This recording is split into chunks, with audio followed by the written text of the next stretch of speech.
10,000 aircraft. Gone. Not in battle, not shot down over the channel, not lost to enemy fire.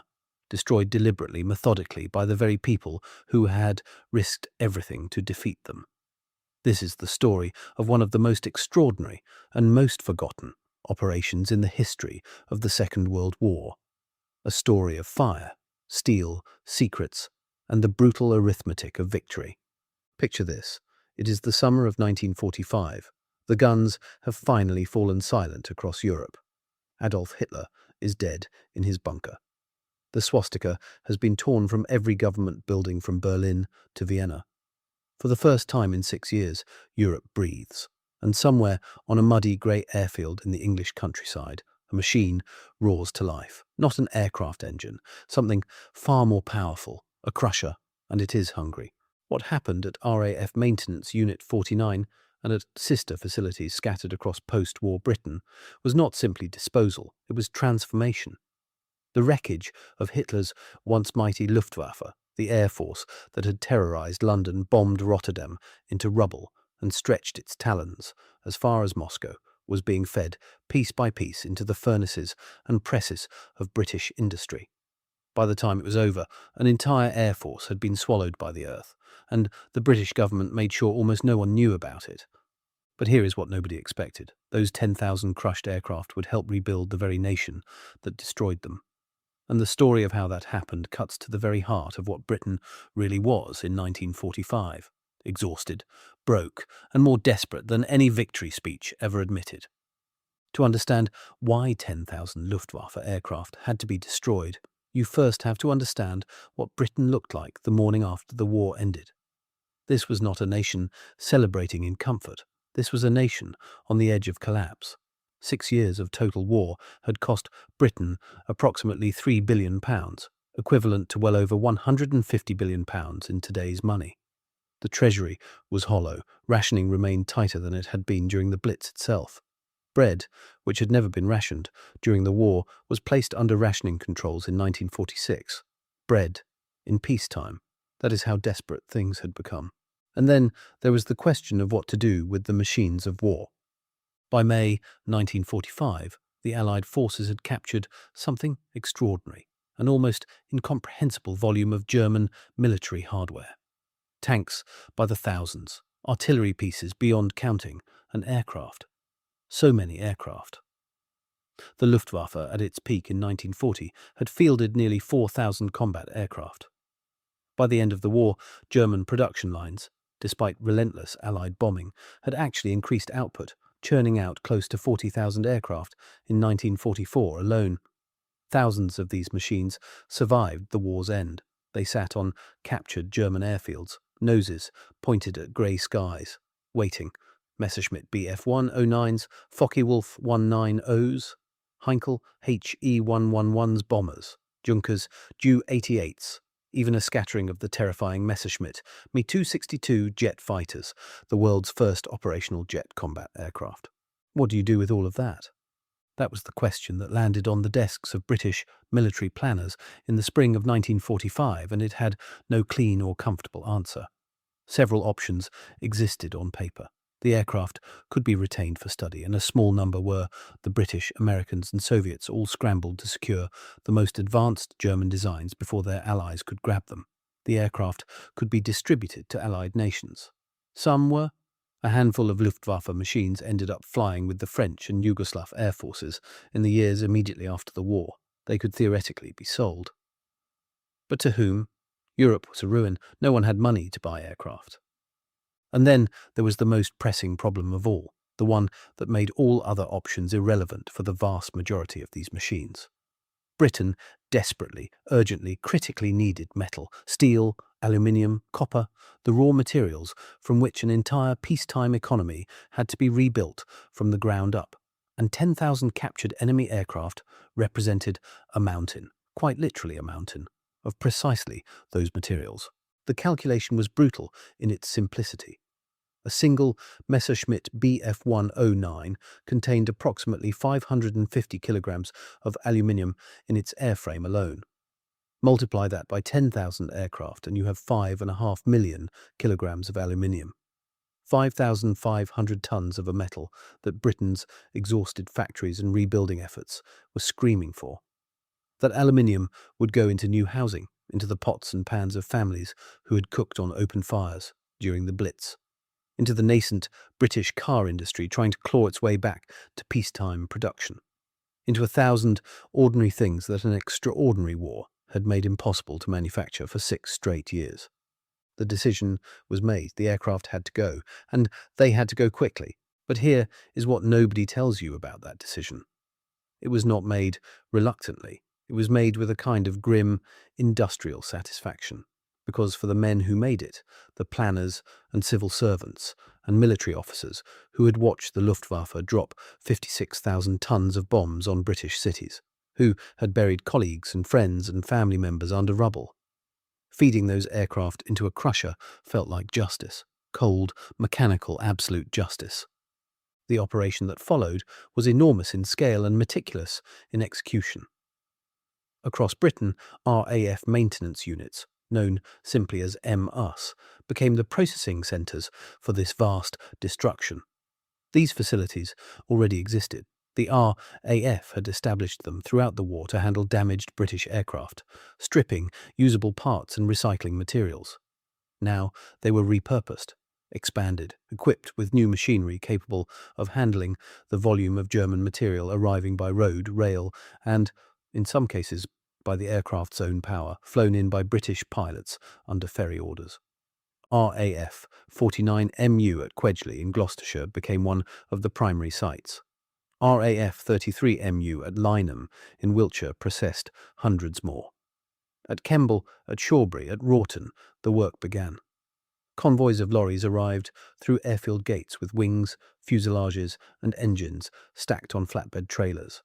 German markings, the Black Cross, the swastika on the tail, still visible on many of the components. Workers did not bother painting them over. There was no point. The men who did this work were not heroes in any cinematic sense. They were tradesmen, fitters and mechanics and labourers who had spent the war keeping British aircraft flying and now found themselves doing something entirely different, something louder, something more final. Imagine walking onto that airfield in the autumn of 1945. The smell hits you first. Oil, hydraulic fluid, and something faintly chemical that you cannot quite name. The particular industrial breath of machines in their dying moments. Then the sound. The groan and shriek of metal under pressure, the crash and clatter of components being stripped from airframes with crowbars and pneumatic tools. The hiss of cutting torches slicing through German aluminium alloy with a precision that no enemy anti-aircraft gun had ever managed. The process was organized with assembly line logic running in reverse. Arriving aircraft, or sections of aircraft, since many had already been partially broken down at collection points in Germany, were first assessed by skilled inspectors. The question was not whether to destroy them. That was already decided. The question was whether anything useful could be extracted first. Instruments were checked for salvageability. Some cockpit gauges ended up in British research establishments where engineers pored over German manufacturing techniques with professional fascination. Engines, particularly the later model UMO and BMW power plants that powered some of the Luftwaffe's most advanced aircraft, were sometimes removed intact and sent to aero-engine research facilities. The men doing that work moved carefully, reverently almost, around machines they had spent 6 years trying to shoot out of the sky. Everything else went to the crusher. The workforce at these sites numbered in the hundreds at peak operation. Some were RAF servicemen still under uniform orders, men waiting for their demobilization papers who found themselves assigned to what the RAF somewhat dryly categorized as disposal duties. Others were civilian contractors, hired by the Ministry of Supply, which oversaw the entire operation with characteristic British bureaucratic thoroughness. There were timesheets, there were quotas, there were weekly reports filed in triplicate detailing how many aircraft had been processed, how many tons of material recovered, how the numbers compared to the previous week's targets. Even in destruction, Britain maintained its paperwork. The workers themselves rarely talked about what they were doing in grand terms. One account, recorded years later by a former civilian fitter at Kemble, described the work simply and without drama. "You did not think about where the aircraft had come from," he said. "You thought about getting the job done. You thought about going home. You thought about whether the canteen would have anything decent for lunch. The Messerschmitt in front of you was just a Messerschmitt. Metal and wires and oil. You cut it up. You moved on to the next one." But there were moments that broke through the industrial routine. Moments that reminded the workers, viscerally, suddenly, exactly what these machines had been. One worker at a Midlands facility described finding a photograph tucked behind an instrument panel in a Heinkel He-111 bomber. A family photograph, a man in Luftwaffe uniform, a woman in a summer dress, two small children squinting into sunlight somewhere in Germany. The worker stared at it for a long moment. Then he put it down on the concrete floor, picked up his cutting torch, and went back to work. He did not keep the photograph. He did not know what to do with it. By the end of the day, it had disappeared, swept away with the other debris. Another account described the discovery of a Focke-Wulf 190, arguably the finest piston-engined fighter the Luftwaffe produced, that arrived at one facility in almost perfect condition. Mechanics who gathered to look at it found themselves admiring it, despite themselves. It was, by any objective measure, a beautiful machine. Low, aggressive, with an enormous BMW radial engine that gave it a brutish, muscular profile, quite unlike the elegant lines of the Spitfire. They stood around it for 20 minutes, these men who had built and maintained British fighters, and they looked at their enemy's finest achievement with the complicated respect of craftsmen for craftsmanship. Then the order came, and the crusher came, and the Focke-Wulf 190 ceased to exist. Did you know that the aluminium recovered from just the Messerschmitt Bf-109s, processed at British MUS in 1945 and 1946, was enough to manufacture approximately 400 Austin of 40 motorcars? It sounds like an absurd comparison. A fighter aircraft turned into family saloons. But that is precisely what happened. The metal that had once screamed across the skies above Malta and Stalingrad and the English Channel was reborn as door panels and engine blocks, and the bonnets of cars that would carry British families on their first peacetime holidays in 6 years. The scale of the logistical operation required to move all of this material is difficult to fully grasp without numbers. At peak operation in late 1945 and early 1946, the British government was coordinating the movement of captured German aircraft from collection points across Germany and occupied Europe to processing facilities in Britain at a rate that strained the transport network almost to its limits. The Rhine Army, British occupation forces in Germany, established dedicated vehicle convoys for this purpose. Railway flat cars queued at marshalling yards in the Ruhr, loaded with disassembled aircraft components. Shipping vessels crossing the North Sea carried cargo that, 6 months earlier, had been trying to sink them. The irony was too large to be funny. It was simply a fact of post-war life. At the processing facilities themselves, the quarterly targets set by the Ministry of Supply were aggressive by any standard. Facilities were expected to process hundreds of aircraft per quarter, which meant, when you broke it down to the individual shift level, that workers were often dealing with several complete aircraft, or their equivalent in components, every single working day. The machinery required for this had to be specially procured in several cases.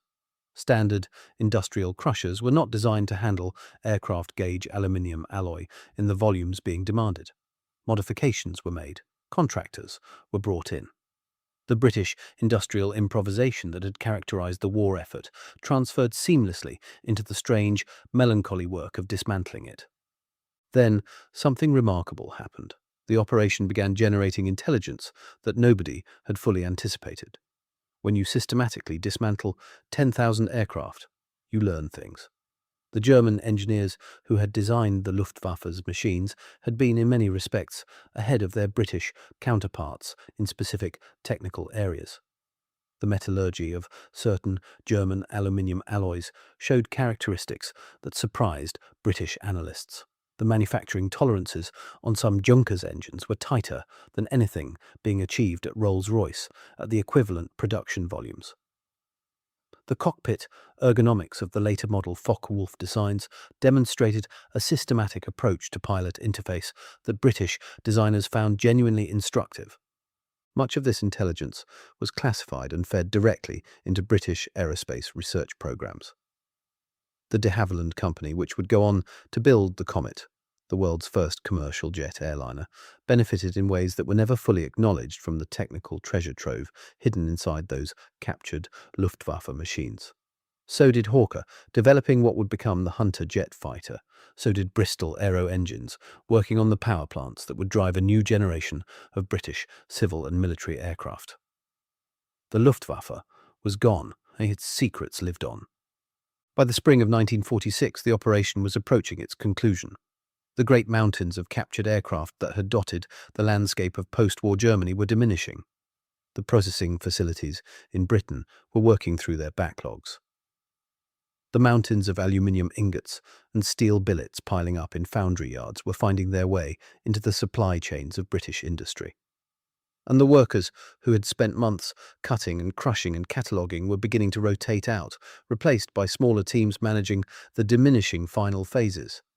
The impact of what they had accomplished was everywhere, though almost nowhere acknowledged.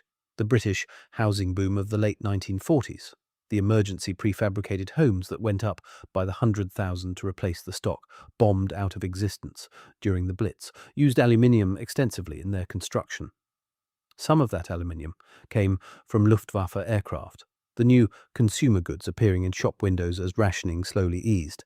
The kettles and saucepans and bicycle frames of early post-war domestic life were manufactured from metal that 18 months earlier had been wearing a swastika. This was not a secret exactly. The Ministry of Supply issued matter-of-fact press releases about the recycling program, but somehow the full weight of what had been done, the sheer scale of transformation, never quite penetrated into public consciousness. Perhaps because Britain was too tired to process it. Perhaps because there was something about the image, 10,000 enemy aircraft fed into a crusher, that was too violent, even in the aftermath of a violent war, to sit comfortably in the national story. The British preferred to remember the aircraft they had built, the Spitfire, the Hurricane, the Lancaster, the machines that had won the war, not the machines that had lost it. At the Battle of Britain, fought in the summer skies above southern England in 1940, the Luftwaffe had lost approximately 1,900 aircraft. That battle, the one that stopped the German invasion of Britain, is remembered as Britain's finest hour. Churchill's words still echo, but here is a perspective that nobody puts in the schoolbooks. The number of Luftwaffe aircraft that Britain subsequently crushed into scrap metal was more than 5 times the number the Luftwaffe lost in the Battle of Britain. Britain did not just defeat the Luftwaffe in the summer of 1940. It then literally consumed the entire air force, digested it, and turned it into saucepans. The human dimension of the operation was never truly reckoned with, and perhaps that is the most haunting element of all. The German pilots who had flown these aircraft, those who survived, were scattered across prisoner-of-war camps and the ruins of post-war German society. Some were eventually brought to Britain to assist with technical identification work at the processing facilities, a peculiarly strange situation in which men were asked to help identify and categorize the aircraft they had once flown to their destruction. One German pilot, an experienced Focke-Wulf 190 ace who had flown nearly 300 combat missions on the Eastern Front, reportedly spent 3 days at a British facility helping mechanics identify component variants. He spoke almost no English. The British mechanics spoke no German. They communicated through a combination of technical drawings and pointing. At the end of his time there, he apparently paused beside the wreckage of a 190 that had already been partially stripped and stood quietly for several minutes before the military escort led him away. Nobody recorded what he said, if he said anything at all. By the end of 1946, the main phase of the operation was complete. The final accounting was extraordinary. Across all the British processing facilities, more than 10,000 Luftwaffe aircraft had been processed. The exact figure, a number that was classified for years and has only been reconstructed from fragmentary records, is estimated at between 10,500 and 11,000 individual airframes, along with components equivalent to thousands more. The total weight of aluminium alone recovered from this operation has been estimated at approximately 60,000 tons. The steel components, undercarriage legs, engine mounting frames, armament fittings, added thousands more tons on top of that. Copper wiring, rubber seals, plexiglass cockpit canopies. Every material component was separated, categorized, and directed to the appropriate industrial destination. 60,000 tons of aluminium.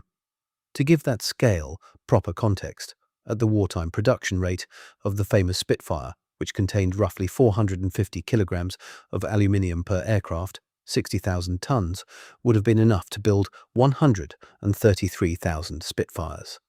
The Luftwaffe's destruction provided Britain with the raw materials for the equivalent of 133,000 Spitfires. The symmetry is almost too perfect to be believed. But the numbers do not lie. What happened to the facilities after their work was done? Some reverted to their original roles as RAF maintenance units and continued operating deep into the Cold War era, servicing British military aircraft rather than destroying German ones. RAF Kemble remained an active airfield until 1993. RAF Quedgeley continued as a military supply depot for decades. RAF Lyneham, which processed hundreds of captured Luftwaffe machines in 1945 and 1946, remained one of Britain's most important military air transport bases until its closure in 2012. If the concrete beneath those runways could speak, it would speak in German. Almost nothing was preserved. This is perhaps the strangest legacy of the entire operation. In the rush to process, to recycle, to rebuild, almost no complete examples of the aircraft that passed through British MUs were retained for posterity. A handful of Luftwaffe machines ended up in museum collections. The RAF Museum at Hendon has several excellent examples, including a Heinkel HE-162 jet fighter and a Focke-Wulf 190, but these came from different sources. The specific aircraft processed at the disposal facilities left no survivors. They were too thoroughly consumed. Even the records of exactly which aircraft were processed, where and when, are incomplete, scattered across Ministry of Supply archives and RAF administrative files that nobody thought to safeguard with any particular urgency. The men who did the work are almost all gone now. The last of them passed from living memory sometime in the early years of the 21st century, taking their particular experience. The smell of the cutting torches, the sound of the crushers, the strange quiet of an airfield that had once hosted 10,000 enemy aircraft and was now completely empty. With them into silence. But the material they recovered did not disappear.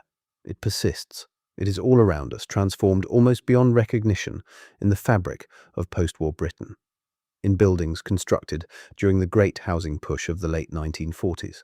In the products of industries that rebuilt themselves on the bones of German military production. Perhaps in the very ground beneath British feet, in the landfill and the foundations and the thousand invisible places where old metal goes when it has finished its last useful life. 10,000 aircraft. The Luftwaffe had built them to conquer a continent.